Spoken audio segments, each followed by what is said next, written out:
Today we are going to learn how to write a report. What is a report?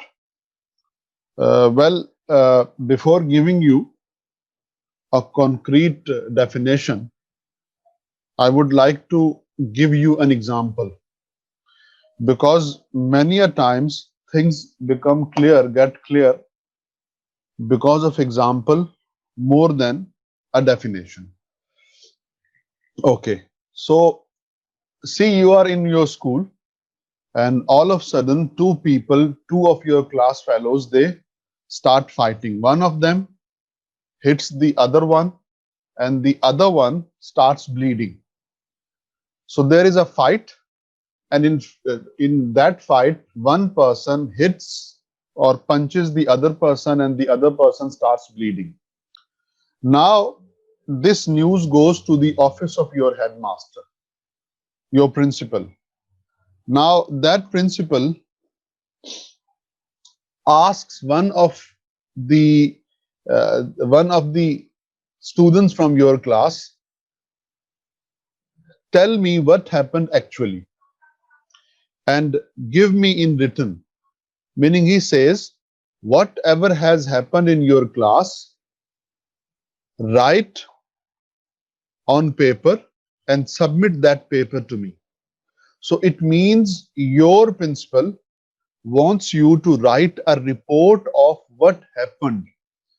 What happened in actually, what was the real incident. Now this is report writing. Something happens, an event takes place, or an incident takes place, and now you are asked to write a factual report about that. So this is report writing. A report is a short, you can see the definition on your screen as well. A report is a short, sharp, concise document which is written for a particular purpose and audience.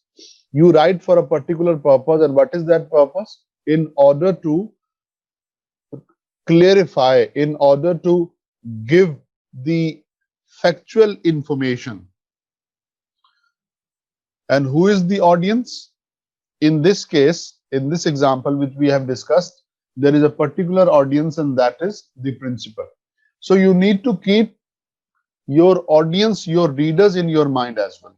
अच्छा, तो बेटा क्या होता है report writing? ये होता है कि कुछ वाकया हो जाता है और आपसे कहा जाता है कि आप वो जो वाकया हुआ है वो लिखें, या कोई प्रॉब्लम है उसका सॉल्यूशन चाहिए तो आप फिर उस पर रिपोर्ट लिखते हैं. जैसे कराची में पोल्यूशन बढ़ रही है, तो अब आप एक गवर्नमेंट ऑफिसर हैं और आपका जो बॉस है वो आपसे कहता है कि एक रिपोर्ट लिखें जिसमें आप पूरी डिटेल दें पोल्यूशन के हवाले से कराची में.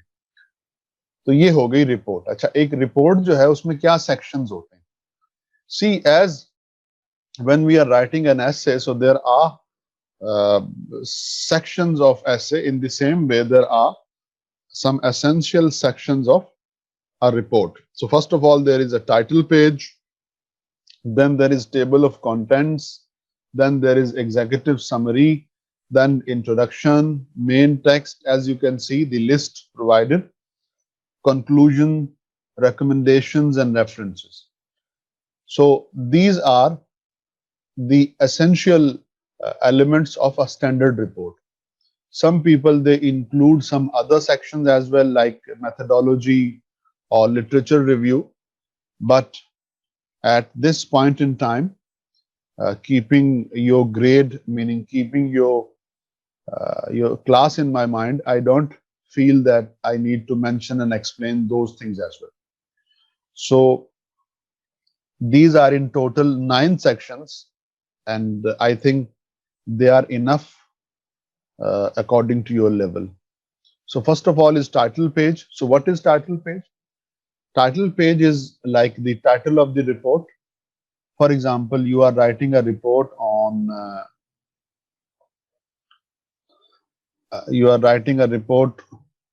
pollution in Karachi. So that is the title of the report. So on title page, you mention the title of your report. then your name, student number, the name of the course and course code as well. The details required on the title page are often stipulated in the assignment or course outline. Well, uh, meaning if you are working in an organization, then you need to mention those things which are necessary in that setting. But when you are writing in school context, so you need to write these things: name of your course and name of then the course code. Table of contents. The table of contents should be compiled according to the headings and subheadings of your report. So after title page, you have table of contents. So the third thing is abstract or executive summary. This section should be written last. First of all, keep this thing in your mind. Although in placement, this section comes meaning after table of contents, meaning at the beginning of your report.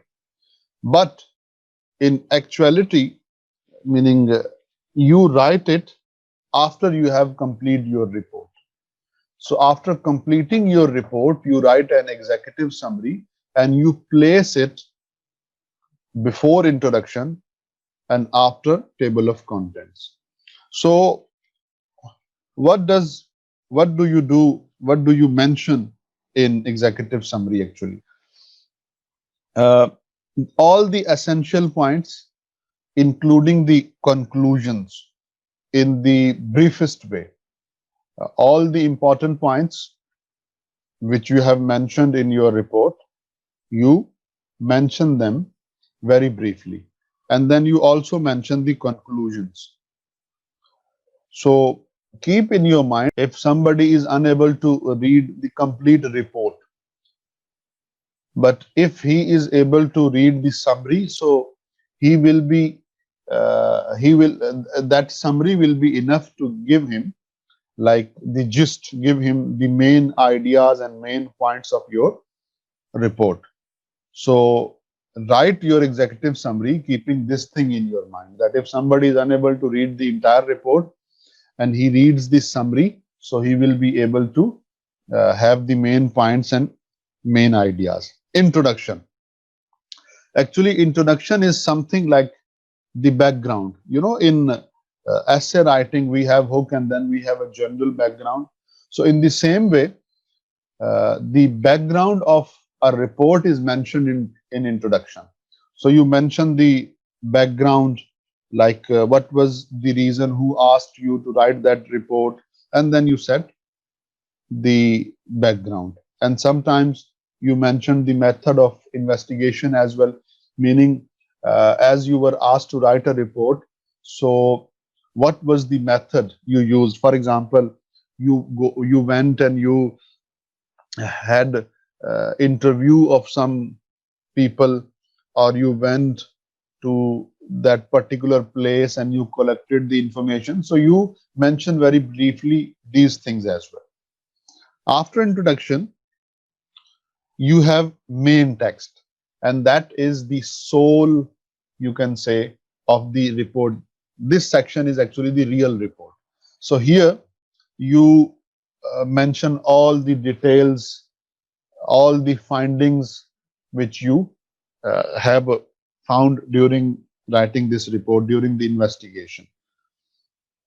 So you can use headings as well and subheadings as well, and then each heading will only cover those things which are related to that heading. Okay, then there is conclusion. So after main text, you sum up your conclusions. You conclude the entire discussion which you have done in the main text. Then there are recommendations. So for example, if you are writing a report on a problem, so now after mentioning the reasons and causes of that particular problem, it is also your responsibility to to give some solutions, and those solutions you will mention in recommendation. So you recommend that do this, this, this. For example, you are writing a report on pollution, and you have come to know, you have discovered that the biggest reason for the air pollution is excessive traffic, too much vehicles on the road.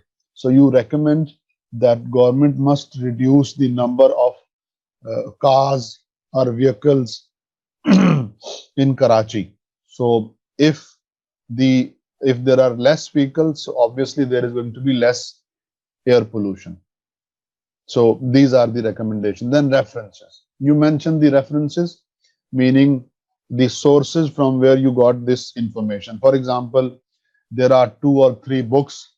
You read those books, and from those books you got some points. So you have to mention the names of those books along with the names of their authors in reference. Then you, meaning, did a bit research on internet as well. So now you need to mention those websites as well from which you took some information.